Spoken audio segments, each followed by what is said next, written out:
Terima kasih atas kesempatan yang diberikan bagi saya, Bapak Guru Ibu hebat yang saya banggakan. Assalamualaikum warahmatullahi wabarakatuh. Selamat siang dan shalom.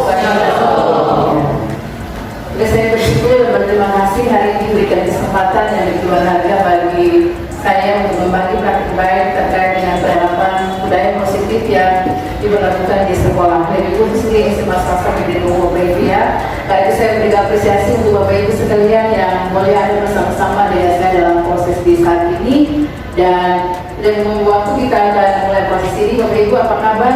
Bapak Ibu semua? Baik. Bapak Ibu sehat semua? Bapak Ibu sehat? Semangat semuanya. Siapa Bapak Ibu semua berdiri dulu Bapak Ibu? Ya, sebelum memulai kegiatan kita, di saat ini kita SDG 1 Bapak Ibu. Ya, Bapak Ibu, SDG kita tepuk satu, kasih tepuk satu, Bapak Ibu tepuk satu kali. Kalau dua berarti 2 kali, 3 kali, 1, 2, 3, 4 kali, 1, 2, 4 kali ya. Kalau 5 kali berarti 2 kali, 2 kanan, 1 ya. Tepuk 5 kali. Tepuk 1 kali, tepuk 2 kali, tepuk 3 kali. Kalau saya bilang tidak pakai tepuk, berarti Bapak Ibu tidak boleh tepuk ya. Ya, kita latih konsentrasi kita di saat ini supaya Bapak Ibu bisa fokus dengan kegiatan di saat ini. Ya, tepuk 2 kali, 1 kali. Ya, Bapak Ibu kalau konsentrasi. Berarti kalau saya tidak bilang tepuk, berarti tidak boleh Bapak Ibu tepuk ya. Kalau saya bilang tepuk, berarti Bapak Ibu harus tepuk. Ya, konsentrasi Bapak Ibu ya, konsentrasi. Tepuk 2 kali, tepuk 3 kali, tepuk 5 kali. Iya, 2 kali. Konsentrasi. Oke, tepuk yang kita untuk kita semua. Terima kasih Bapak Ibu, silakan duduk kami.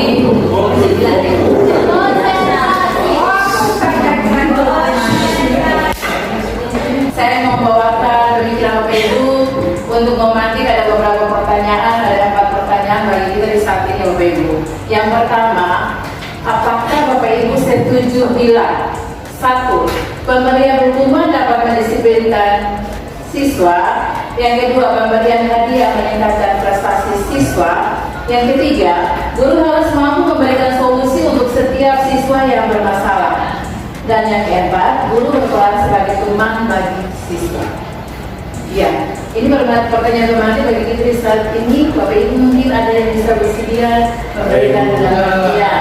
Oke. Saya dulu Bapak Mon, silakan Bapak Mon. Ya, terima kasih Ibu atas kesempatannya. Kalau menurut saya pribadi, untuk poin keempat itu saya setuju jika guru berperan sebagai teman bagi siswa. Jadi jika siswa mengalami masalah, dia bisa dekat dengan guru yang dia sukai. Kemudian sikap dan pendekatan guru tersebut membuat dia lebih dekat sehingga dia dapat disertakan terhadap masalah yang dia hadapi. Kemudian yang pertama, pemberian hukuman bagi mendisiplinkan siswa.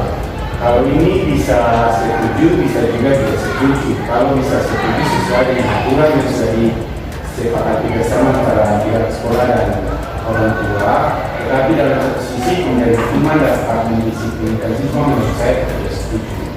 Karena kalau misalnya pemberian hukuman untuk mendisiplinkan siswa itu bisa saja menimbulkan masalah baru pada siswa tersebut, dan kemudian mungkin bisa kemudian hati sakit, dan kemudian yang baik kemudian bisa. Iya, kita mengapresiasi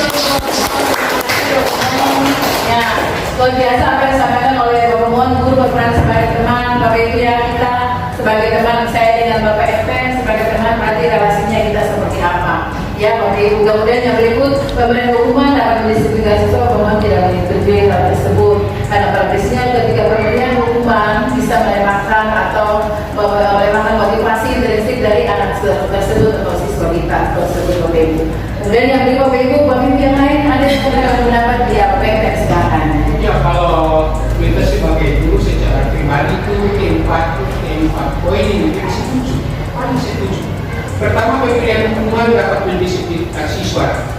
Kalau kita karakter siswa Maluku, itu pemberian hukuman itu harus diberikan untuk mendisiplinkan. Yang penting pemberian hukuman itu sesuatu yang disepakati bersama, yang sudah disepakati dalam pendidikan kita dan sudah disosialisasikan bagi orang tua, sehingga pada saat pemberian hukuman ya kita tidak ragu-ragu, ya, sebab ada kadarnya, ada pemberian hukuman itu yang dapat mendisiplinkan siswa. Itu yang pertama. Pemberian hadiah meningkatkan prestasi siswa. Betul. Setiap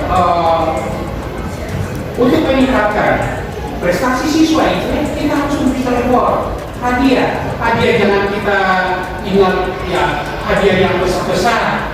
Pemberian pujian berupa hadiah itu juga itu meningkatkan prestasi siswa. Ya, memberikan pujian atau memberikan motivasi, dorongan, ya.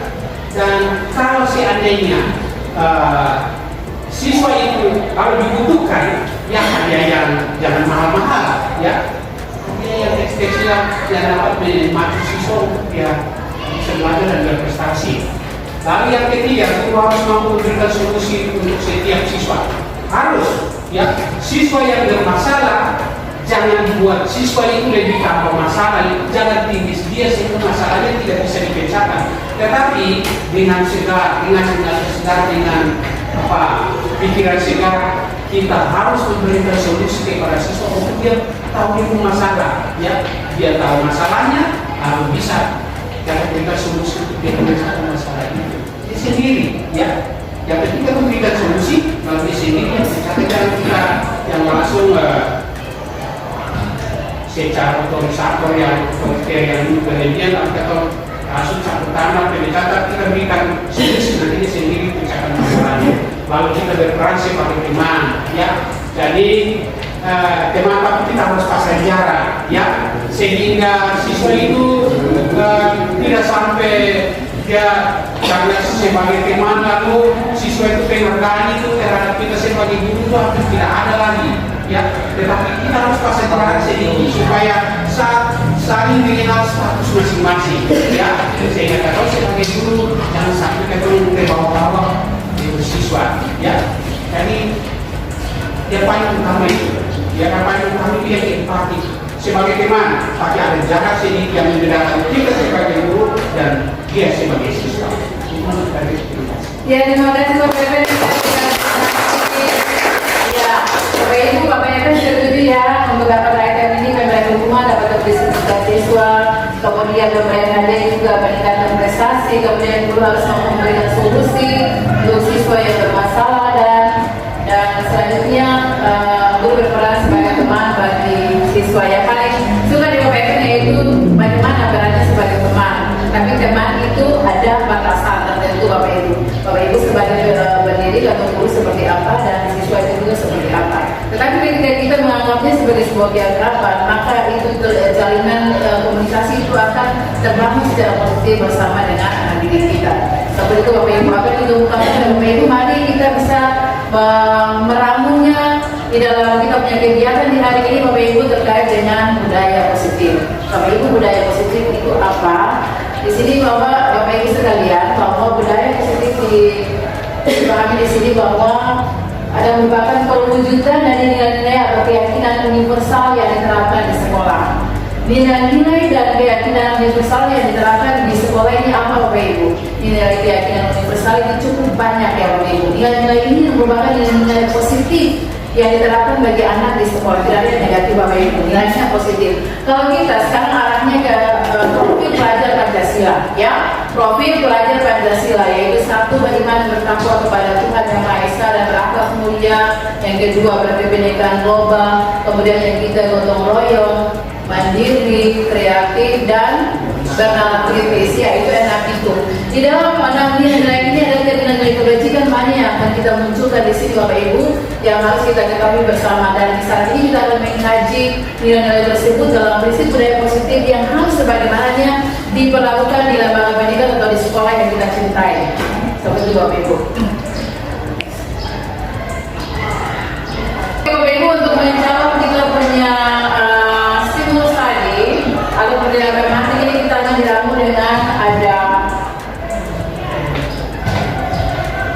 topik di sini Bapak Ibu ya, yaitu terkait dengan perubahan paradigma belajar.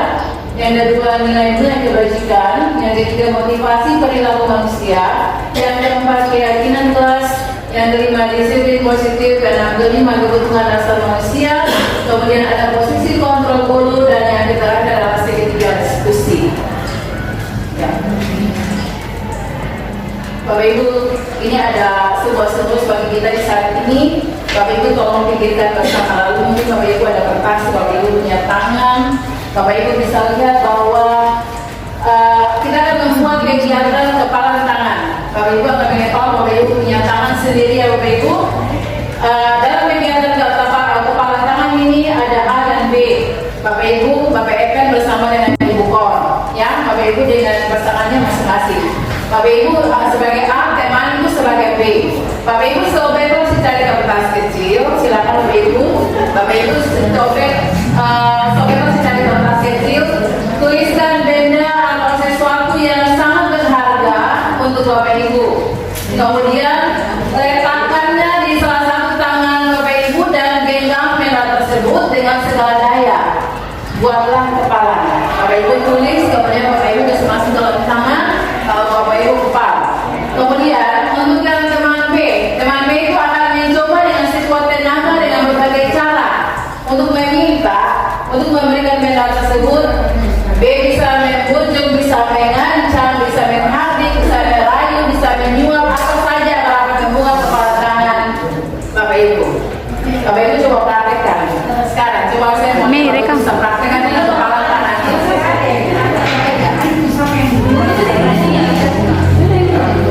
Ya, silakan Bapak Ibu tulis apa saja.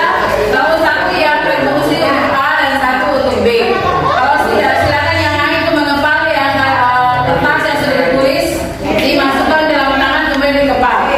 Ya. Kemudian yang B berusaha untuk merampas atau meraih supaya yang di dalam itu tidak terlepas. Bisa atau tidak Bapak Ibu? Ya. Silakan Bapak Ibu mencoba. Oke, mulai dari sekarang.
Bapak Ibu, apa yang terjadi? Siapa yang bisa sampaikan pendapat desain?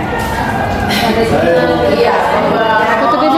Kalau menurut saya yang terjadi adalah sebagai pribadi saya tidak semudah memberikan sesuatu yang menurut saya terbaik untuk orang lain. Iya, memberikan sesuatu yang terbaik untuk orang lain. Realisasi.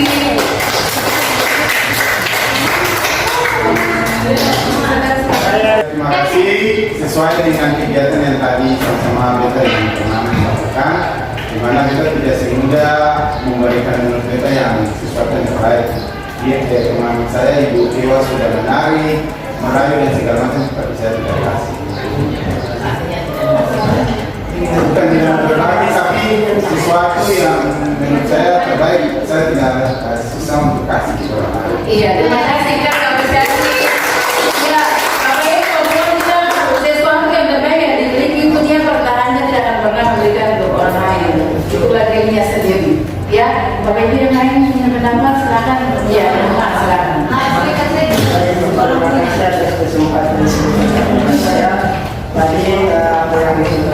pelajaran hubungannya ini, semakin saya mempertahankan apa yang ada di kepala saya, teman saya semakin berusaha untuk dia mendapatkan cara untuk membantu saya.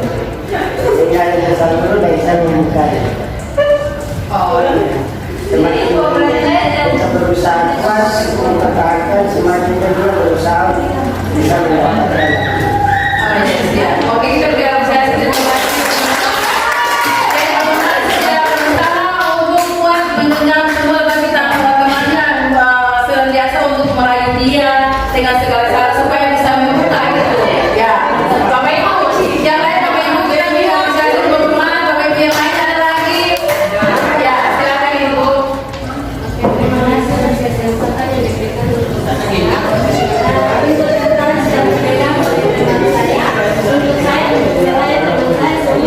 Saya memaksa dia untuk meraih sesuatu yang berharga dari dia. Jadi saya meminta dengan meraih dengan pelan-pelan agar dia bisa dengan rela hati memberikannya kepada saya. Yang saya alami. Oke, terima kasih Bu ya. Untuk Ibu, apa yang disampaikan ketika Ibu menginginkan apa yang teman punya, berarti tidak boleh dengan kekerasan. Harus ada semacam rayuan, kelemah-lembutan, dia supaya dia bisa untuk mendapatkan hasil tersebut. Kesimpulannya Bapak Ibu, Bapak Ibu perhatian, kesimpulannya untuk kita di saat ini, hal yang terbaik itu adalah milik kita sendiri, ya, milik kita sendiri yang perlu dipertahankan. Siapapun tidak bisa mengambilnya dari kita, ya, seperti itu. Itu yang disebut dengan nilai-nilai kebajikan yang harus kita miliki, ya Bapak Ibu. Jadi diri kita sendiri Bapak Ibu yang harus mempertahankan itu. Yang bisa buka, bisa tutup, bisa mengilang, bisa dan sebagainya adalah kita. Posisi kontrol ini adalah kita sendiri, bukan orang lain Bapak Ibu, ya, seperti itu. Jadi kalau misalnya masing-masing bisa mempertahankan dia punya posisi dirinya, berarti dia tetap memperhatikan nilai kebajikan yang dimiliki, nilai kebaikan yang dimiliki oleh dia punya diri. Pak Bambang tadi bilang, kalau dia punya hal, Pak Bambang punya sesuatu yang baik, dia harus pertahankan, dia tidak akan menggunakannya itu untuk orang lain, tidak akan memberikannya untuk orang lain, seperti itu. Itu hak dia punya Bapak Ibu, ya, hak yang dimiliki olehnya. Oke Bapak Ibu, kita lanjut. Bapak Ibu, ada kesalahan. Halo Bapak Ibu. Tolong diperhatikan. Miskonsepsi tentang teori kontrol, yang terkait dengan teori kontrol. Di sini Bapak Ibu ada semacam kesalahan persepsi, ya Bapak Ibu, ya. Yang pertama terkait dengan guru mengontrol murid, ya, guru yang mengontrol murid. Bapak Ibu tidak bisa mengontrol murid jika murid tidak mau. Ya, seperti itu Bapak Ibu. Jadi Bapak Ibu tidak bisa mengontrol murid itu jika murid tidak mau. Sistem pengontrolannya Bapak Ibu tidak usah mengontrol. Tapi anak itu ketika dia mau melakukan sesuatu, contoh, kalau saya suruh Yusuf, silakan buat sampah di tempatnya. Bapak Ibu tidak perlu mengontrol. Tetapi ketika dia mempunyai keinginan yang motivasinya adalah dia punya diri untuk buang sampah pada tempatnya, dia langsung sendiri akan mengangkat sampah tersebut dan buang pada tempatnya. Tidak perlu Bapak Ibu mengontrol anak tersebut. Itu adalah kesadaran dirinya. Itu yang muncul dari dia punya diri sendiri Bapak Ibu. Yang kedua Bapak Ibu ada ilusi kritik dan membuat orang merasa bersalah dapat menguatkan karakter. Ya, ini salah miskonsepsinya Bapak Ibu. Kritikan harusnya membangun sehingga bisa membuat murid itu percaya diri. Bapak Ibu kadang-kadang, ya, kita menjudge anak, kita mengkritik anak, melemahkan dia punya karakter. Ya, dengan demikian anak itu dia akan merasa tersisih. Dengan demikian Bapak Ibu, ketika kita mengkritisi anak, harusnya itu merupakan hal yang positif. Ya, mengkritikan kepada dia itu hal yang positif, supaya pada akhirnya dia tidak merasa minder atau dia pada kesini akan merasa tersisihkan dengan teman-teman yang lain, seperti itu Bapak Ibu. Jadi kalau terjadi dalam praktek kehidupan kita, Bapak Ibu, mungkin karena kita emosi dan sebagainya, kalau akhirnya kita mengkritisi anak ini, seakan-akan melemahkan dia punya karakter. Sebenarnya itu salah Bapak Ibu. Jadi mari kita kritisi dia untuk hal yang positif yang bisa membangkitkan semangatnya untuk belajar lagi, Bapak Ibu. Yang berikut, Bapak Ibu, semua pengaruh positif, efektif dan bermanfaat. Bapak Ibu, setiap saat kita akan memberikan penguatan positif kepada anak itu, pada prinsipnya juga bermanfaat bagi dia punya diri sendiri. Tetapi harus ditandai bahwa dalam wujudkan dan nasihat untuk seluruh peserta didik kita, jika terlalu dalam akan membuat murid senantiasa akan ketergantungan dan dia tidak akan mandiri dalam mengolah masalah sendiri. Seperti itu, Bapak Ibu. Jadi kalau misalnya setiap saat masalah itu kita bawa mungkin ke wali kelas, kita bawa mungkin ke Bapak Ibu bimbingan konseling untuk bisa membimbing mereka. Ketika Bapak Ibu dalam proses pembimbingan itu dibimbing sampai sedalam mungkin, sampai bisa membuat anak itu terharu dan sebagainya.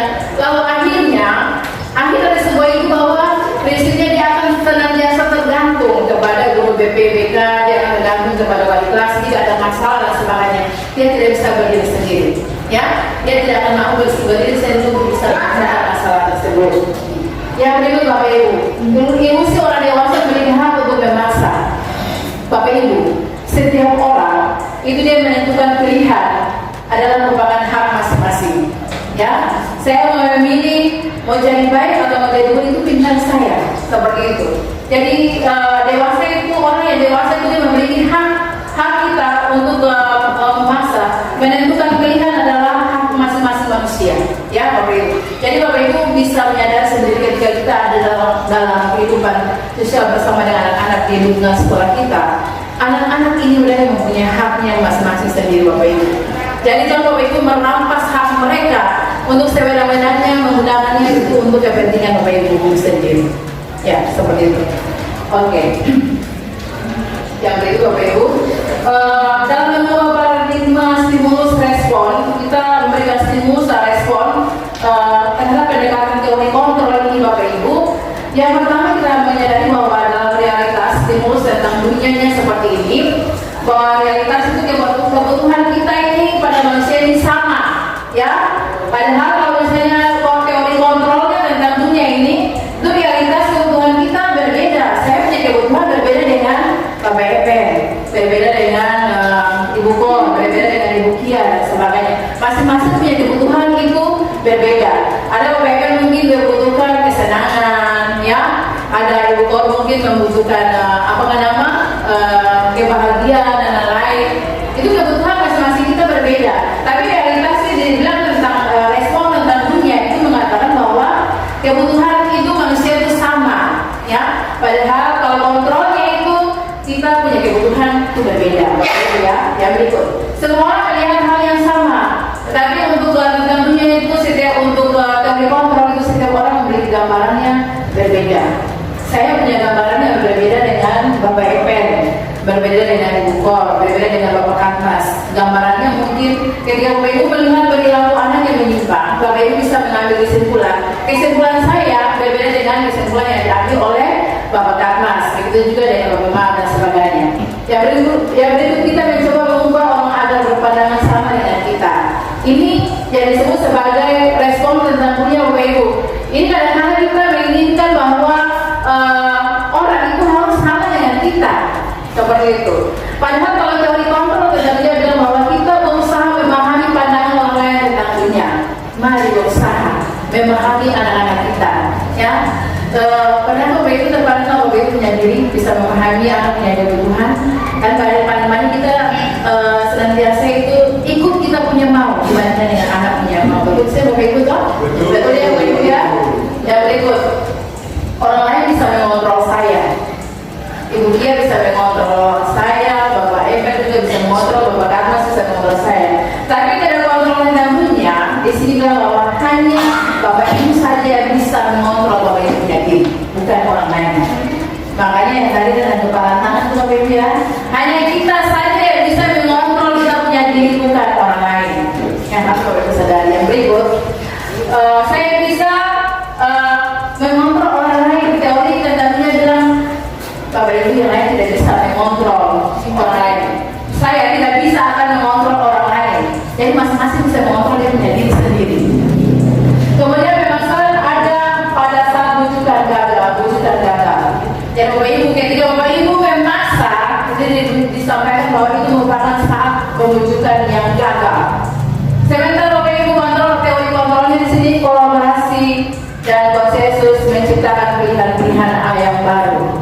Jadi Bapak Ibu, ketika kita membuat sebuah pendekatan terhadap sebuah masalah, ya, jangan sampai Bapak Ibu berdiri sendiri, mari kita berkolaborasi bersama. Ada BP, BPK, ada wali kelas, kita kolaborasi bersama dengan anak yang masalah. Itu akan menciptakan ada pilihan-pilihan baik yang positif untuk perkembangan anak itu seperti apa. Kemudian yang berikut model berpikir menang atau kalah Bapak Ibu. Ya, untuk dari kontrolnya itu model berpikirnya menang dan menang saja. Seperti itu Bapak Ibu. Bapak Ibu, ini kita mengatakan Bapak Ibu bagaimana memahami tentang apa itu yang disebut dengan disiplin. Dalam budaya kita Bapak Ibu, makna kata disiplin dimaknai menjadi sesuatu yang dilakukan oleh seorang pada orang lain untuk mendapatkan kepatuhan. Bahkan kita cenderung menghubungkan kata disiplin dengan ketidaknyamanan atau yang disebut sebagai hukuman. Ya, Bapak Ibu, sekali lagi saya tekankan di sini, bahkan kita cenderung menghubungkan kata disiplin dengan ketidaknyamanan atau yang disebut dengan hukuman. Itu realita yang terjadi Bapak Ibu. Kadang-kadang kita menyampaikan tentang disiplin, tetapi pada akhirnya akhir dari kata yang tidak disiplin itu ada hukuman di balik semua itu. Ya, ada hukuman di balik semua itu. Dalam arti anak yang tidak disiplin, anak yang datang terlambat, ya, anak yang datang terlambat setiap hari, pasti Bapak Ibu perlu jaga, kasih berdiri di depan kantor, kemudian Bapak Ibu setelah berikan dominan, tetapi ujung-ujungnya tetap ada hukuman yang berlaku. Ya, hukuman yang berlaku untuk dia. Silakan ambil air, lalu silakan di taman. Silakan bersihkan WC dan sebagainya. Seperti itu Bapak Ibu ya. Yang berikut Bapak Ibu dalam disiplin. Disiplin ini berasal dari bahasa Latin yaitu disiplina yang artinya belajar. Ya. Disiplin mengacu pada disiplin diri sendiri yang memang memiliki tanggung jawab terhadap apa yang dilakukannya berdasarkan nilai-nilai yang diyakininya. Kenapa dari tadi kita bawa tentang diri sendiri? Karena yang disebut sebagai disiplin sendiri, disiplin ini adalah bermula dari kita punya diri sendiri. Karena itu maknanya di sini mengatakan bahwa disiplin itu artinya proses belajar, mengacu pada disiplin diri pertama dulu, yang diri sendiri yang memiliki tanggung jawab terhadap apa yang dilakukan berdasarkan nilai-nilai yang diyakininya. Kalau saya menyadari bahwa saya harus tepat waktu datang di sekolah sebelum jam 7 apel, saya harus lakukan hal tersebut. Disiplinkan diri jadi contoh. Oh ya, saya harus datang sebelum jam 7, harus datang di sekolah. Kemudian disiplin itu harus terpelihara dalam komitmen Bapak Ibu. Terpelihara dalam komitmen itu dalam arti apapun yang terjadi saya harus tetap datang di sekolah tepat sebelum jam 7, saya harus sampai di sekolah. Jadi itu kita punya diri sendiri Bapak Ibu, bukan dengan orang lain.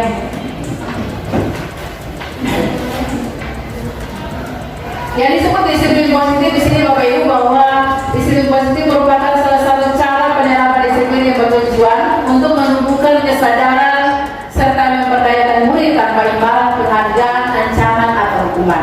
Bapak Ibu, saya kasih ingat bahwa dalam disiplin positif itu salah satu penerapan disiplin yang bertujuan untuk menumbuhkan kesadaran serta memperdayakan murid tanpa ada imbalan, ya, tanpa ada imbalan dalam arti penghargaan atau reward, ancaman dan hukuman, ya.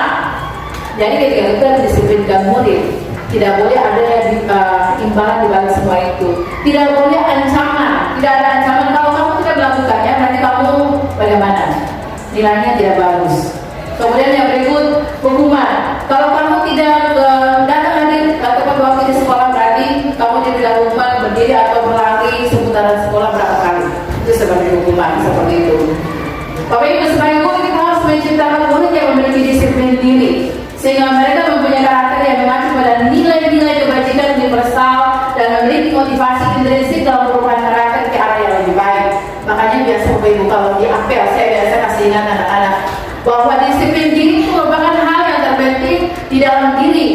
Jadi itu motivasi dalam diri yang harus dimiliki dalam dia punya diri untuk mendisiplinkan dia punya diri sendiri Bapak Ibu. Jadi jangan sampai mungkin karena orang lain tergerak baru mengerahkan saya punya hati untuk bisa melakukan yang disebut disiplin. Hari ini saya melakukan disiplin berarti esok saya tidak melakukan, lusa dan sebagainya. Itu berarti itu secara otomatis itu berasal dari luar dia punya diri. Dia karena lihat orang lain dulu tergerak, oh datang tepat waktu jam 7, berarti esok juga harus datang tepat waktu jam 7. Tetapi disiplin yang dimaknai di sini itu terlahir dari kita punya diri masing-masing Bapak Ibu. untuk bisa merubah kita punya karakter setiap hari. Jadi jangan Bapak Ibu kita sampaikan untuk peserta didik, kita akan melihat perkembangannya. Esok itu apa yang disampaikan itu berlaku atau tidak, mereka akan tepat waktu atau tidak, padahal setiap saat itu banyak anak yang belum mendisiplinkan diri masing-masing. Bagaimana Bapak Ibu bisa mendisiplinkan anak-anak ini? Mari kita lihat prosesnya selanjutnya. Bapak Ibu, ini nilai-nilai kebajikan. Selain nilai profil pelajaran Pancasila, ada 6 dimensi itu ya Bapak Ibu ya. Selain dari 6 dimensi ini ada nilai-nilai kebajikan ini banyak Bapak Ibu. Ada nilai peduli, ada kesederhanaan, jujur, ada kebersihan, ada komitmen, belas kasih, percaya diri, kemudian ada yang bertujuan, ada tegang rasa, ada gotong royong, ada rajin, keberanian, santun, ada kreatif, ada semangat, ada dermawan, ada jujur, kemudian ada integritas, ada kebahagiaan, keadilan, ada baik hati, ada setia, ada prinsip, bersahaja, ada rasa tanggung jawab, ada pengabdian, dan sebagainya yang banyak Bapak Ibu. Dan nilai-nilai ini itu merupakan nilai positif yang harus diberlakukan bagi kita semua Bapak Ibu. Kita sebagai diri yang pertama menjadi contoh untuk anak-anak kita, ya.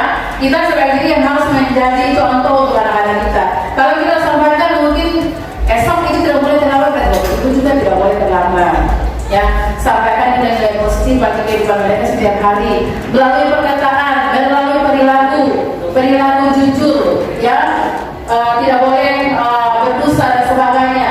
Mari kita ciptakan bagaimana yang beragama Muslim bisa menghargai beragama yang Kristen dalam beribadah. Berarti ada sikap toleransi yang dibangun dan banyak sikap itu yang sudah digali dalam profil pelajaran Pancasila yang dalam setiap elemen dianut oleh anak-anak ini Bapak Ibu. Jadi jangan Bapak Ibu anak-anak ini dengan serbu karakter yang ada, bagaimana Bapak Ibu bisa mengontrol semua mereka punya nilai-nilai kebajikan ini bisa berlaku untuk mereka punya diri setiap hari itu seperti apa. Mari Bapak Ibu mulai dari kita untuk menanamkan kedisiplinan positif ini bagi anak-anak. Mulai dari kita punya diri sebagai guru.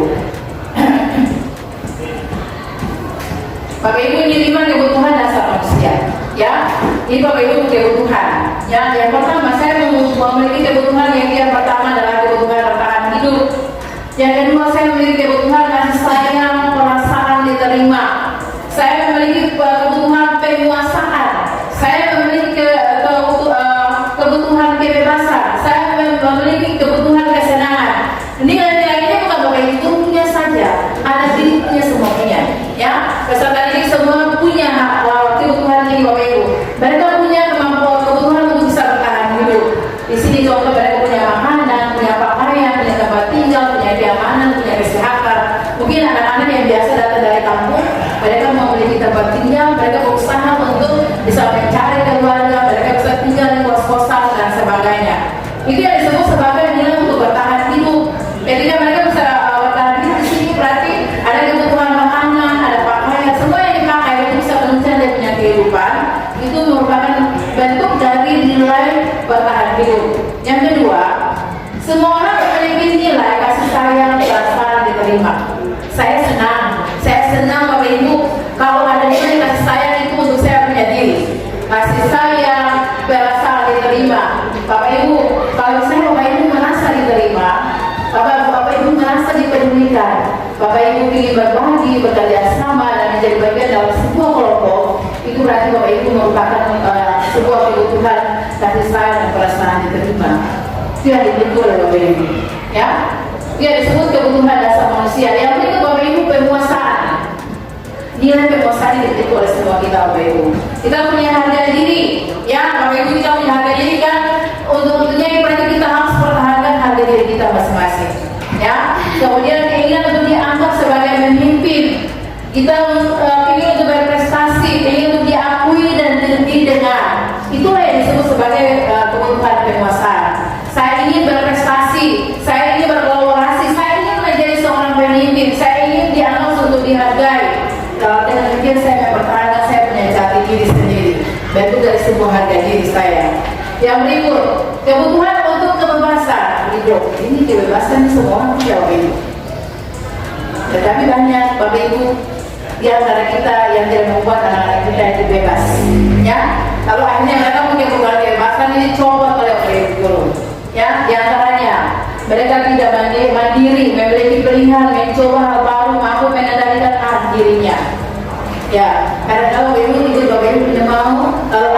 kebutuhan ini tidak diperhatikan. Padahal anak punya kebutuhan ini adalah merupakan milik yang harus dia miliki. Dia bebas, dia harus mandiri, memiliki pilihan, mencoba hal baru, mampu mengendalikan dengan diri sendiri. Yang mampu mengendalikan kita punya diri sendiri, kita sendiri, bahwa itu tidak adalah orang lain.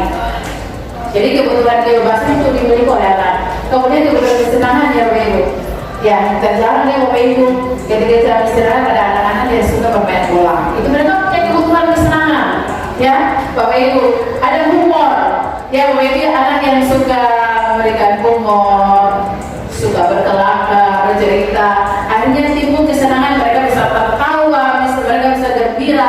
Sesuatu yang mereka begitu mereka lepas secara bebas, berarti mereka merupakan sebuah memenuhi kebutuhan mereka, yaitu kebutuhan kesenangan.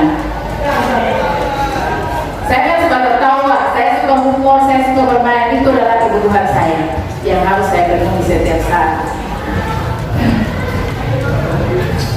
Bapak Ibu ini kalau perhatikan, Bapak Ibu ini konsep ini disiplin dengan identitas yang gagal, ya. Tapi yang pertama, Bapak Ibu lihat ini tentang hukuman. Ini kita mengalaminya setiap hari, Bapak Ibu mengalaminya setiap hari. Mungkin daripada ini bisa memberikan gambaran kepada Bapak Ibu bagaimana hukuman, bagaimana penghargaan dan konsekuensi untuk anaknya seperti apa. Hukuman yang pertama Bapak Ibu, seperti setiap saat kita jalani hukuman untuk anak ini yang pertama. Hukuman ini dia tidak terancam tiba-tiba akan terjadi. Orang yang biasa bakal langsung di hukuman untuk anak, ya seperti itu. Kemudian tadi kan Bapak Epen, Bapak mau sampaikan mungkin kalau memberikan hukum berarti berdasarkan dengan aturan yang berlaku. Ya, tapi sini dikatakan hukuman itu tidak boleh, hukuman itu tidak boleh. Yang pertama, mulai tidak tahu apa yang akan terjadi atau tidak dilibatkan. Ya, yang berikut hukuman itu bersifat satu arah, ya satu arah hanya kepada yang punya dirinya. Kemudian bersifat hukuman fisik, secara fisik. Kalau kita berikan hukuman fisik, mungkin dia berlari ke lapangan, secara fisik juga dia akan terganggu karena dia akan terlihat kalau hati teman-teman, rasanya dia merasa tersisir dengan teman yang lain, Bapak Ibu ya.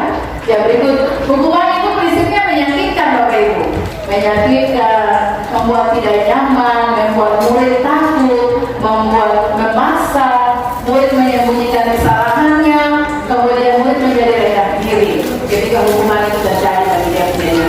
Jadi Bapak Ibu kita bisa pahami dengan hukuman ini boleh menjadi bagian konstitusi kita supaya dalam hal Bapak Ibu merendahkan atau Bapak Ibu meminimalisir itu yang namanya hukuman bagi anak-anak. Bapak Ibu bagaimana dengan hukuman dan penghargaan? Tadi pertanyaan teman kita dia tentang hukuman dengan penghargaan itu boleh atau tidak, ya dan sebagainya.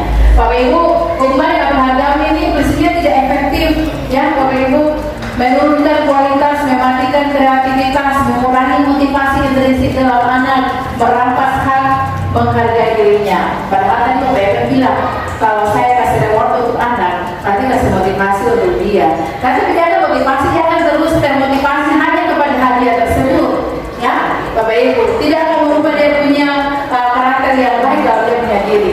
Jadi ketika Bapak Ibu memberikan hadiah untuk anak, setiap Bapak Ibu mungkin ketika dalam proses belajar mengajar, Bapak Ibu mungkin kasih kuis dan sebagainya, anak ini bisa menjawab dengan dapat nilai 100, Bapak Ibu kasih reward atau hadiah dan seterusnya. Jika dilakukan terus-menerus, berarti itu jadi budaya berdiri. Dia hanya belajar untuk mencapai hadiah tersebut, ya. Dia hanya belajar untuk mencapai hadiah tersebut. Tapi bukan apa-apa yang bisa berguna untuk dia punya diri. Dia namanya sebagai penghargaan. Jadi juga mengurangi dia punya motivasi intrinsik kalau dia punya diri. Kalau motivasi intrinsik kalau dia punya diri, Bapak Ibu dia harus berkembang, bisa benar-benar apa yang didapatkan itu dia belajar dengan sungguh-sungguh didapat. Seperti itu. Yang beri Bapak Ibu konsekuensinya. Untuk hukuman dan menghargai konsekuensinya itu permohonan jangka pendek, ya. Permohonan itu jangka pendek bukan jangka panjang Bapak Ibu. Itu hanya terjadi saat itu saja, tapi jangannya jangka pendek. Kemudian perlu ada monitoring yang berkelanjutan.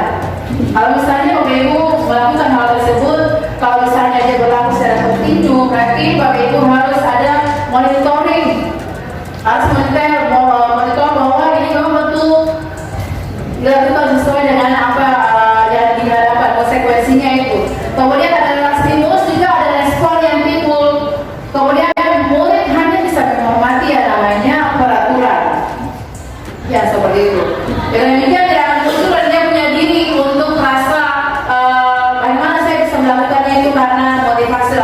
diri. Jadi dia hanya menghormati karena ada peraturan tepat waktu jam 7 datang di sekolah, berarti saya harus tepat waktu datang jam 7 di sekolah. Itu karena dia menghormati terhadap peraturan, bukan karena motivasi dalam diri bahwa saya harus datang di sekolah. Itu komitmen yang harus dibangun terus menerus. Dan kalau misalnya konsekuensi terjadi kalau bapak ibu tidak mengamatinya, tidak dalam budaya, berarti anak itu dengan demikian dia akan menurunkan motivasi dia punya diri sendiri. Yang berikut kehilangan waktu untuk merenungi kesalahan. Bapak ibu ketika bapak ibu memberikan hukuman, memberikan penanganan, anak akan kehilangan waktu untuk merenungi dia punya kesalahan yang dia buat. Ya bapak ibu, seperti itu.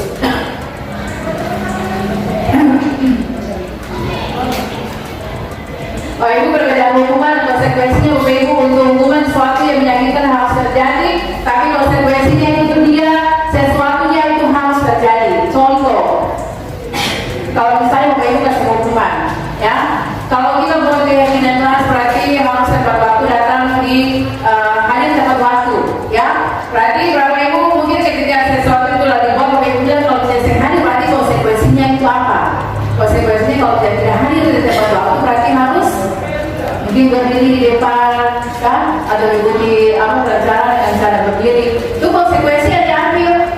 Tapi sebenarnya itu adalah merupakan hal yang keliru bapak ibu. Jadi harus dipahami sendiri bahwa prinsipnya bahwa sesuatu hukuman sesuatu yang menyakitkan dan konsekuensinya sesuatu itu memang harus terjadi. Ketika dia berbuat, dia harus tanggung itu akibat dari perbuatan tersebut pasti saat yang tepat, saat yang ketika dia berbuat hal tersebut. Kemudian yang berikut bapak ibu, ketika hukuman terjadi itu ada membuat anak itu sakit fisik maupun hati untuk jangka waktu yang pada lama. Saya juga dulu pernah mengalaminya bapak ibu. Pernah itu saya SD itu saya punya guru matematika. Itu karena waktu itu mengajar, itu sementara beliau berbicara atau menerangkan materi itu saya dengan teman itu ada mengganggu, ya. Kemudian yang berikut, akhirnya beliau itu marah. Dulu kan guru biasa dengan pelajaran mengajar dengan wadah. Beliau marah. Beliau itu langsung pukul saya. Itu bekasnya sampai sekarang saya ingat sampai sekarang itu guru tersebut kejadiannya dengan waktunya sama saya ingat itu bekasnya itu. Soalnya itu pukul di tangan saya sampai berdarahnya ada tandanya sampai sekarang yang membekas. Dan itu hukuman itu akan membuat anak sakit. Saya sakit itu dengan hukuman tersebut secara fisik maupun hati itu membutuhkan jangka waktu yang paling lama. Bapak ibu ketika bapak ibu mungkin waktu SMA, SD, SMP dan sebagainya bapak ibu mengingat guru-guru yang pernah hukum bapak ibu kan. Bapak ibu akan ingat bahwa dalam waktu yang paling lama dia harus membekas. Kalau kita punya diri itu bapak ibu. Kemudian yang berikut dalam konsep hukuman konsekuensi ini ada paksaan, ya bapak ibu ada semacam unsur paksaan, sementara konsekuensinya ada stimulus dan tanggapan, ya seperti itu. Yang berikut ada konsep diri yang buruk untuk anak yang mengalami hukuman. Misalnya kalau konsekuensi itu konsep diri yang baik dalam arti yang tadi seperti itu. Kalau misalnya saya kasih peraturan mungkin tentang Anda harus berpakaian seragam ibu dan kami tidak untuk upacara. Kalau konsekuensinya tidak pakai pakaian mereka berarti anak tersebut dia nanti akan berdiri sendiri atau dia akan selesai upacara dia akan dihukum dan sebagainya. Tadi itu konsep diri itu pada prinsipnya akan mendorong dia untuk langsung stimulus atau langsung memberikan apa terhadap apa yang kita sampaikan. Hukuman itu akan membuat kita marah, rasa bersalah, diperlakukan, merasa tak dihargai. Itu untuk anak. Kemudian kalau konsekuensinya akan kehilangan hak, dibuat tidak nyaman, diasingkan untuk sementara. Itu seperti itu bapak ibu. Bapak ibu ditindakan kalau saya tanyakan bapak ibu dulu, bapak ibu sering jawab. Kalau tindakan guru jadi mencatat sekali dalam membuka lunak. Saya tidak terlambat lagi dan terlambat ke sekolah. Ini termasuk hukuman atau konsekuensi bapak ibu? Hukuman. Ya hukuman. Yang berikut lari mengelilingi lapangan basket 2 kali karena terlambat hari di sekolah. Hukuman atau konsekuensi? Hukuman. Kemudian murid diminta untuk push up 15 kali dan tidak menggunakan masker ke sekolah. Hukuman atau konsekuensi? Ya hukuman. Kemudian menggantikan kertas tugas teman yang telah dicoret-coret. Itu konsekuensi atau hukuman? Ya konsekuensi. Membersihkan tumbuhan air di meja tulis karena terus sembuh pada saat belajar itu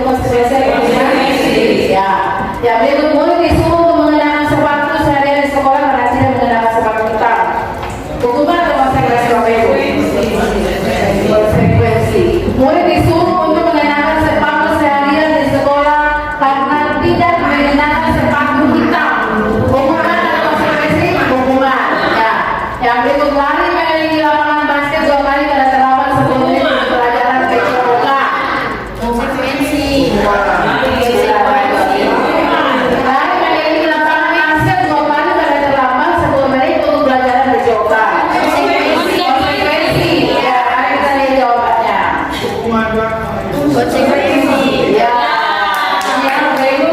yang satu yang memilih baik betul ya. Ini mencatat salah sekali pengumuman Bapak Ibu. Kalau lari pengumuman, mereka tidak kertas temannya konsekuensi. Coba perhatikan poin yang kedua dan yang terakhir. Ya. Tadi itu di lapangan kasih sampaikan di sekolah. Ya, berarti ya. Lapangan kasih 2 kali dan terlambat. Iya, oke. Iya, oke. Bapak Ibu perhatian. Kalau yang ini langsung memilih lapangan basket 2 kali karena terlambat hadir di sekolah itu kehadiran di sekolah itu hukuman. Jangan kata yang lain lalu memilih lapangan itu adalah guru mata pelajaran mereka. Dan yang itu konsekuensi yang harus diambil. Ya, jadi itu adalah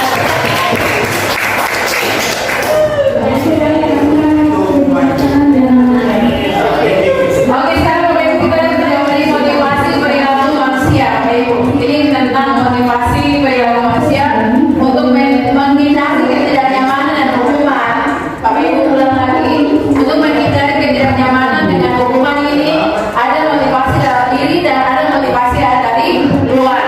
Yang ada dalam diri yang disebut sebagai motivasi intrinsik. Itu untuk menjadi orang yang mereka inginkan dan menghargai diri sendiri dengan nilai yang mereka percayai. Bapak Ibu, untuk motivasi diri atau motivasi yang ada dalam diri itu dia menyadari dia punya diri sendiri, menjadi orang yang mereka inginkan untuk menghargai diri sendiri, kemudian dengan nilai yang mereka percayai. Yaitu yang muncul dalam kita punya diri itu ada yang disebut dengan motivasi intrinsik. Itu dia muncul dalam diri. Kalau dari luar, berarti untuk mendapatkan imbalan atau penghargaan dari orang lain. Ya itu yang disebut motivasi dari luar.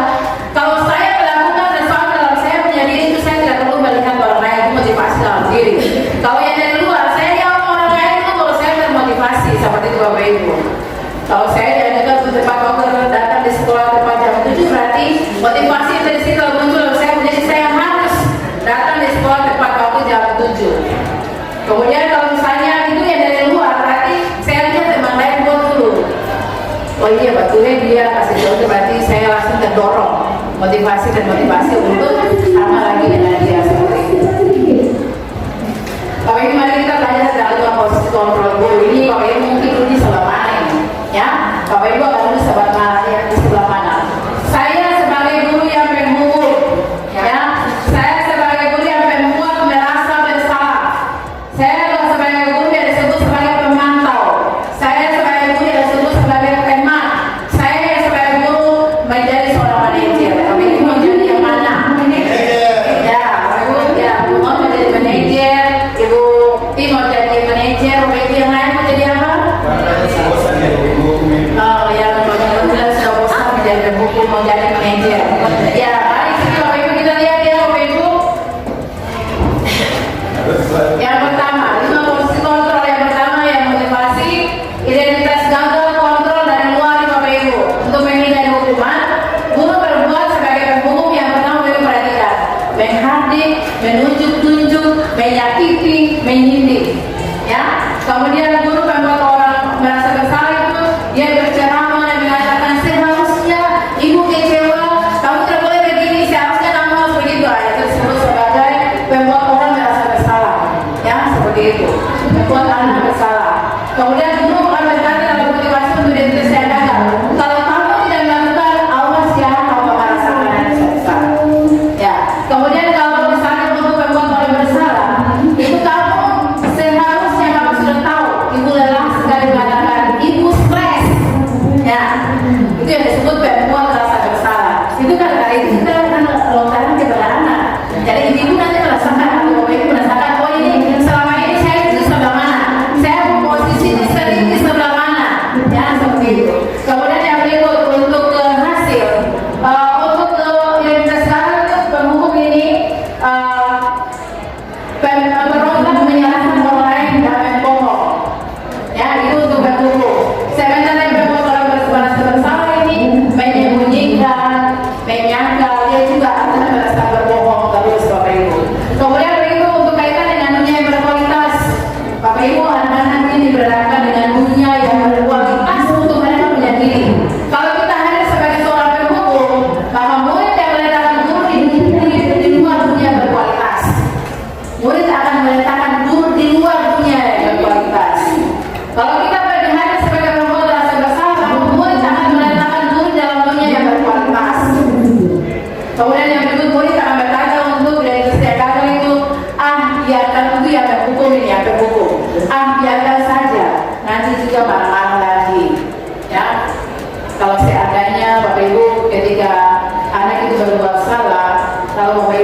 ditegur terus selama anak itu tidak mau lagi mendengar apa yang ibu bapak ibu sampaikan, lalu ibu kasih hukuman di situ dalam diam, maka pada akhirnya nanti dia menyadari bahwa nggak keluar lagi, dia berkata bahwa kasih tinggal saya tidak apa-apa, biarkan saja juga nanti pada saatnya ibu juga akan marah lagi seperti itu.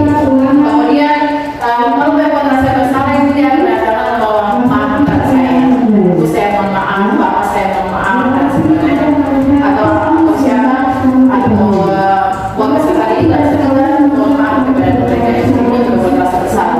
Kemudian dampak pada murid yang pertama untuk kita dan hukuman itu dia akan mengulangi lagi dia punya kesalahan.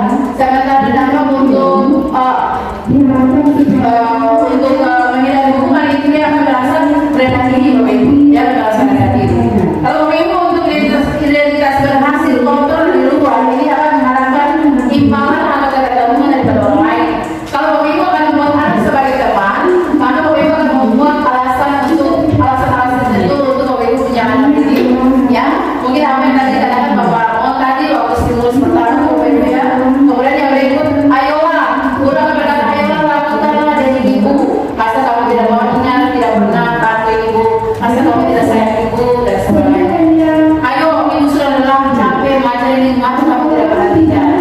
Dia disebut sebagai teman. Bapak ibu ya. Bapak ibu kan perhatikan di sini, perhatikan di sini. Saya sudah capek dari tadi ini ngajar, kamu tidak perhatikan. Ayo perhatikan yang baik, ya seperti itu. Ya. Kemudian yang berikut, murid akan menetapkan guru sebagai orang yang sangat penting di dunia yang berkualitas. Bapak ibu, ketika bapak ibu menganggap anak sebagai teman, anak ini dia akan menetapkan bapak ibu sebagai orang yang sangat penting di dalam dia punya dunia yang berkualitas. Kemudian bapak ibu dia akan berpikir bahwa murid dia akan berkata kepada kita, saya pikir bapak ibu teman, saya ternyata begitu ya. Ya, saya pikir bapak ibu teman saya, padahal ternyata begini ya. Maksudnya teman kan ada batasnya seperti apa yang disampaikan oleh Dr. Evan. Bukan temannya adalah arti kapasitas kita sebagai guru, lalu kita letakkan kita punya kapasitas guru, kita sama-sama dengan mereka sebagai siswa. Tapi kita ada batasan kita sebagai guru, mereka sebagai siswa kita seperti itu. Bapak ibu saya tidak mandiri dan tergantung kalau saya teman. Bapak ibu untuk posisi teman di dalam untuk murid ini dia akan pada prinsipnya dia yang mana tidak mandiri tergantung karena ada guru sebagai teman, ada ibu guru sebagai teman. Jadi dia tidak tergantung, dia tidak mandiri bapak ibu, dia tidak akan mandiri karena tergantung pada teman ini. Bapak guru, biasanya bagi tugas, ada bapak guru nanya sebab kita bagi tugas seperti itu. Dari ini dia tidak pernah mandiri. Bapak ibu, yang guru sebagai pemantau, dia akan menghitung, dia akan mengukur anak ini apa peraturannya. Guru akan berkata apa peraturannya dibuat di sekolah, kemudian hasilnya akan menyesuaikan dengan menyesuaikan diri bila diawasi untuk anak. Dia akan menyesuaikan diri ketika dia diawasi terus bapak ibu. Bapak ibu jangan memantau ini kepada mereka. Oh anak ini buat salah, bapak ibu anak ini buat salah, ini dia tidak melakukan ini, dia tidak mengerjakan ini sebagainya. Maka ini dia akan menyesuaikan diri bila bapak ibu mengawasi dia.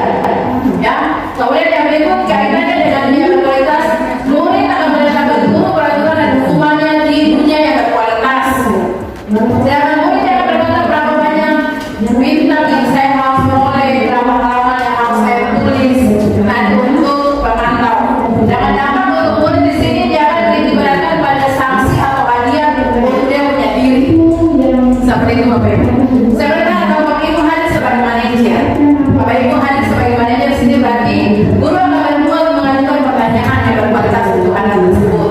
Yang pertama, guru akan berkata apa yang kita yakini, apa yang harus kita kerjakan untuk memperbaiki masalah ini. Kalau seandainya anak ini dia tidak hadir datang di sekolah tidak tepat waktu, bapak ibu sebagai manajer panggil dia, ya. Kalau sadar tidak mau bermasalah, yang pertama harus sampaikan identitas dirinya, ya. Kemudian setelah itu sampai terakhir bapak ibu mengangkat dia, mengatakan dia untuk menilai keyakinan kelas yang telah dibuat, keyakinan sekolah yang telah dibuat. Tempat kamu datang di sekolah, berarti ibu harus mengingatkan kamu untuk nilai ini kamu lakukan hal yang melakukan di kamu punya keyakinan kelas, ya seperti itu. Tapi hasilnya itu akan mengeluarkan dia punya pribadi bapak ibu karena yang kita buat itu halnya positif untuk dia punya diri akan berubah.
tidak pernah mendengar apa yang Ibu sampaikan.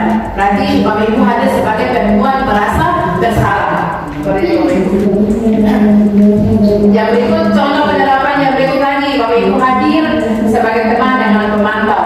Kasus siswa tidak memakai atribut dan telah merasa berpacaran menyerah lagi. Bapak Ibu sebagai teman, Bapak Ibu bilang untuk dia begini, ayo dong ikuti aturan sekolah. Tolong bantu ibu atau bapak yang sudah sekali ini saja. Ya sudah tidak apa-apa lagi. Lain kali jangan lagi kamu berbuat seperti ini. Kali ini saja ya.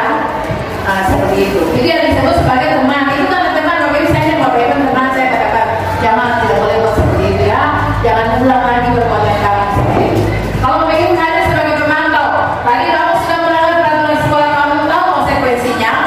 Setelah pacaran kamu beli atribut yang kooperasi dan jangan terulang lagi. Ini positifnya Bapak Ibu sebagai pemantau. Berarti nilai positif yang diambil. Bapak Ibu sudah memantau dia melihat dia datang terlambat. Berarti Bapak Ibu akan mengatakan bagi dia, jadi Bapak Ibu sebagai pemantau, kamu sudah melanggar peraturan sekolah, kamu tahu konsekuensinya. Konsekuensinya jika kamu tidak hadir di sekolah waktu berlaksana upacara tidak menggunakan atribut. Konsekuensinya itu apa? Dengan demikian setelah upacara ini, kamu ke kantin atau ke koperasi sekolah dan silakan membeli atribut sekolah dan jangan terulang lagi perbuatan kamu seperti itu. Kalau kemudian dengan Bapak Ibu hadir sebagai manajer. Contohnya ini Bapak Ibu kasusnya itu sama ya. Sebagai manajer Bapak Ibu hadir. Apakah kamu tahu kesalahanmu? Contohnya Paulus, apakah kamu tahu apa yang telah kamu berbuat? Ya, Paulus sampaikan, ya Bu saya salah, saya di sekolah tidak dapat waktu, saya juga tidak menggunakan seragam lengkap ya Bapak Ibu. Kemudian kira-kira bagaimana kamu bisa memperbaiki kamu punya kesalahan? Ya, sampaikan Paulus bagaimana kira-kira kamu bisa memperbaiki kesalahan kamu? Ibu saya berjanji pulang mungkin ke sekolah saya akan ambil atribut atau saya akan berusaha nanti minggu depan saya akan datang ke sekolah menggunakan atribut yang lengkap ketika upacara seperti itu. Jadi itu pendekatannya dibuat dengan demikian semua dari posisi kontrol kita yang terakhir kita sebagai manajer ini bisa merangkul anak itu untuk bisa melakukan hal yang terbaik atau nilai yang terbaik. Itulah budaya positif, ya Bapak Ibu, itulah budaya positif. Dan Bapak Ibu, ya Bapak Ibu ini silakan posisi kontrol kita di mana. Saya kecewa sekali dengan sama dengan kamu. Ini posisi apa Bapak Ibu? Ya, membuat merasa bersalah. Ayo lakukan revisi saya. Kamu tidak pernah benar melakukan yang saya saja. Ya, pemantau. Ya. Bagaimana kamu dapat menyelesaikan masalah ini? Manajer. Ya. Selalu saja datang terlambat. Kapan bisa datang tepat waktu? Pemantau. Ya. Apakah kamu sudah tahu konsekuensinya bila kamu terlambat lagi? Iya, pemantau juga ya. Bisa seperti itu. Ya. Iya. Oke, kita berikan misalnya itu masuk ke itu. Yang terakhir yang terakhir yang harus dilakukan ini teknik restitusi.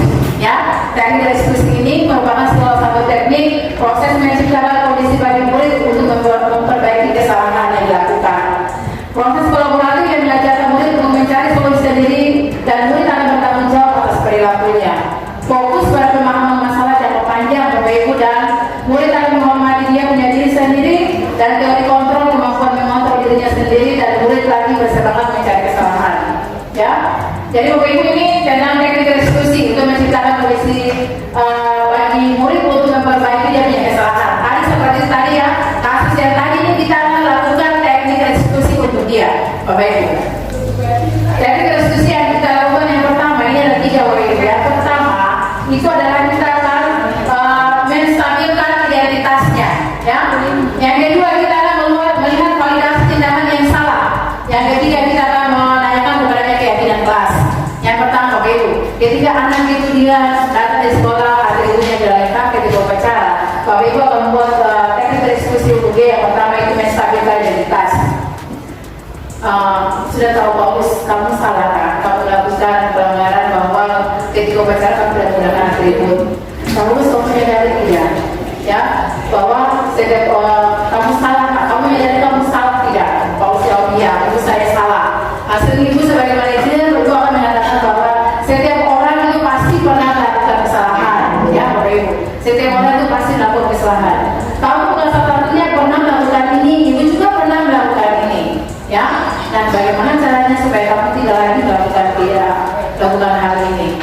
Oke, yang kedua, tidak akan mengantarkannya kepada validasi tindakan yang salah. Ya, Paulus, kamu kali dihukum karena tidak menggunakan atribut, ya, legal. Ya, berarti kamu nantinya punya alasan mengapa kamu melakukan itu. Ya, ibu saya mungkin tidak menggunakan atribut legal mungkin karena saya bangunnya terlambat, akhirnya namanya yang saya pakai ini atributnya tidak lengkap, saya minta yang lengkapnya itu yang sudah tersedia oleh ibu saya seperti itu alasannya seperti itu Bapak Ibu. Itu validasi tindakan Bapak Ibu ya, kita akan lihat tahu itu tindakan yang dirinya karena dia membuat kesalahan tersebut Bapak Ibu. Kemudian adakah yang cara yang efektif untuk mendapatkan apa yang kamu butuhkan ya. Jadi kalau Paulus mungkin ketika kamu sudah melakukan hal tersebut, apa cara yang efektif untuk kamu supaya kamu bisa berubah proses ini? Kalau Paulus jawab bahwa ibu saya mungkin ke depan saya tidak akan berulang, saya mohon maaf ibu, dan ke depan saya tidak akan mengulangi perbuatan saya tersebut. Dan terakhir, Bapak Ibu akan menanyakan keyakinan kelas. Bapak Ibu tanyakan ke Paulus, ya Paulus kan kita sudah buat keyakinan kelas, kamu tahu keyakinan kelas apa yang telah kamu langgar? Ya, keyakinan kelas yang telah dibuat mungkin Bapak Paulus sudah tertib ya, harus tertib tahu Bapak Ibu tahu, nilai posisinya harus tertib dalam berpakaian seragam seperti itu. Jadi Ibu Bapak Ibu keyakinan kelas apa yang telah kita sepakati, kamu ingin menjadi seperti apa? Ya, itu adalah merupakan teknik untuk bisa membawa anak bisa keluar dari masalah itu tadi Bapak Ibu, dari remote kontrol kita, dan terakhir kita akan membuat teknik diskusi untuk anak tersebut.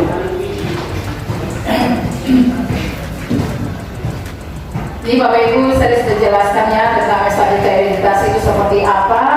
Kemudian yang berikut validasi tindakan itu seperti apa, dan yang terakhirnya itu adalah menanyakan keyakinan kelas. Itu adalah teknik yang kita pakai dalam teknik restitusi untuk menjawab semua masalah anak. Bapak Ibu, ciri-ciri restitusi sini bukan untuk menebus kesalahan, tapi prinsipnya untuk belajar dari kesalahan yang telah dibuat Bapak Ibu. Dia akan memperbaiki yang punya kesalahan tersebut. Bapak Ibu, ketika kita melakukan teknik restitusi ini dengan sempurna mungkin bagi semua anak peserta didik kita, maka anak ini dia akan merasa bahwa dia merdeka, jadi dia punya diri, ya. Karena ini diperhatikan dia punya haknya, ya, punya kebebasannya, apa yang diinginkan ini diakomodir oleh Bapak Ibu sendiri, seperti itu. Bapak Ibu mungkin untuk keyakinan kelas dalam peraturan kelas ini karena kita sudah buat ya Bapak Ibu. Bapak Ibu sudah pernah lakukan di kelas ya Bapak Ibu. Untuk keyakinan kelas ini ada merupakan bentuk bersifat abstrak kalimatnya, kemudian berupa pernyataan universal, dibuat itu dalam pernyataan yang positif, tidak ada yang negatif. Beda dengan peraturan, beda dengan keyakinan ya Bapak Ibu. Keyakinan itu unsurnya positif, kalau peraturan itu tidak boleh. Kalau contoh, kalau peraturan dilarang membuang sampah di dalam kelas, berarti keyakinan kelas itu dibuat bagaimana? Kalau peraturan dilarang membuang sampah di dalam kelas, berarti kalau keyakinan kelas itu dibuat bagaimana Bapak Ibu? Buanglah sampah pada tempatnya. Oke, berarti Bapak Ibu sudah pahamnya tentang keyakinan kelas, berarti itu adalah hal yang positif yang harus dilakukan oleh anak untuk keyakinan kelas tersebut. Prosedurnya Bapak Ibu selain keyakinan kelas, kita berbeda dulu keyakinan sekolah Bapak Ibu. Kita akan membuat keyakinan sekolah dulu, baru selanjutnya kita akan membuat keyakinan kelas yang terakhir. Jangan Bapak Ibu, contoh kalimat negatif itu jangan berlari di kelas atau koridor, berarti kalimat positifnya adalah berjalanlah di kelas atau koridor Bapak Ibu.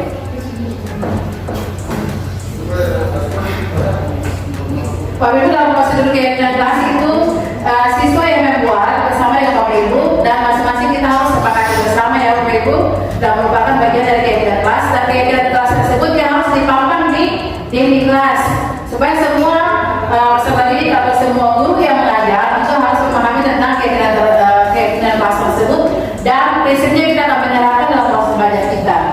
Ini contoh keyakinan kelas Bapak Ibu. Untuk keyakinan sekolahnya itu disiplin, berarti ada di antaranya datang tepat waktu, mengerjakan tugas, mengikuti pelajaran dan sebagainya. Keyakinan sekolahnya untuk religius, itu mengajarkan tentang mengucapkan salam ketika masuk ke keluar kelas, berdoa sebelum memulai dan mengakhiri. Contohnya seperti Bapak Ibu ya. Kalau keyakinan sekolahnya tentang toleransi,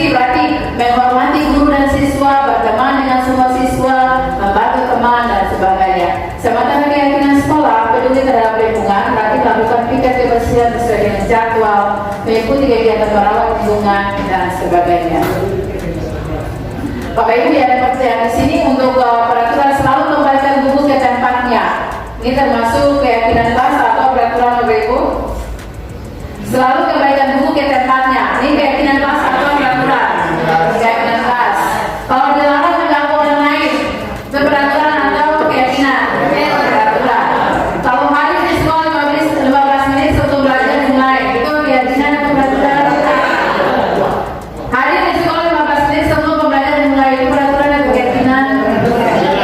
Ya, kita lanjut lagi. Dilarang melakukan kekerasan. Dilarang menggunakan narkoba. Ya, bergantian atau menunggu giliran. Keyakinan. Gunakan masker.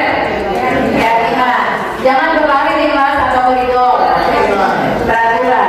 Kata dilarang, kata jangan itu adalah merupakan bagian dari peraturan. Tapi keyakinan itu adalah perkataan yang positif. Ya, Bapak Ibu.